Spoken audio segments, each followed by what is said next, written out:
இதுதான் எங்கள் தங்கச்சி யூடியூப் சேனல் வச்சுருக்குது. எங்கள் தங்கச்சி அம்மா பட்ட ஆம்பரை கடைக்கு எங்கள் அம்மா கூட கடைக்கு வந்தப்போ பார்த்துட்டு ஒரு பொண்ணு வந்து கேட்டிருக்குது, இந்த மாதிரி உங்களை அடையாளம் தெரிலக்கா, எனக்கு வந்து உங்களை அடையாளம் தெரில, உங்கள் பிள்ளையை பார்த்தாட்டு தான் எனக்கு அடையாளம் தெரிஞ்சிருக்குது, நல்லா இருக்கிறீங்களாக்கான்னு சொல்லி கேட்டிருக்குது. சரிங்களா, அம்மா அப்பாட்டா கோமதி பேக்கரிக்கு வந்திருக்கிறாங்க. அந்த பேக்கரிக்கு வந்தப்போ இந்த இன்சிடென்ட் நடந்திருக்குது. இது அனுதர்ஷினி, நான் அதோட அண்ணன் சபரி, இது எங்கள் தம்பி தர்ணேஷு, எங்கள் சித்தி. எங்கள் தம்பி பார்த்திங்கன்னா காலனி ஸ்கூலில் தான் படிக்குது. நான் வந்து உடையாப்பட்டி வேலைக்கிறேன். அனுதர்ஷினோட அண்ணன் தான். மூஞ்சி நல்லா பார்த்துக்கோங்க. இது எங்கள் அம்மா, இது எங்கள் சின்ன அண்ணா. இது எங்கள் சின்ன அண்ணா. பார்த்துக்கோங்க.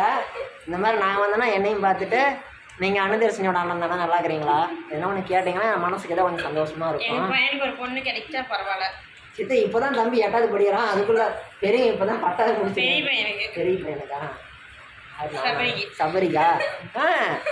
நீங்கள் பாருங்க, வாங்க வாங்க பழகலாம்.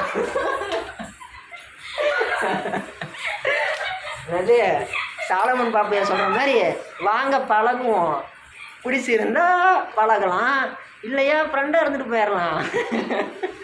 யாரும் தப்பு எடுத்துக்காதீங்க, சும்மா ஒரு தமாசு தான்.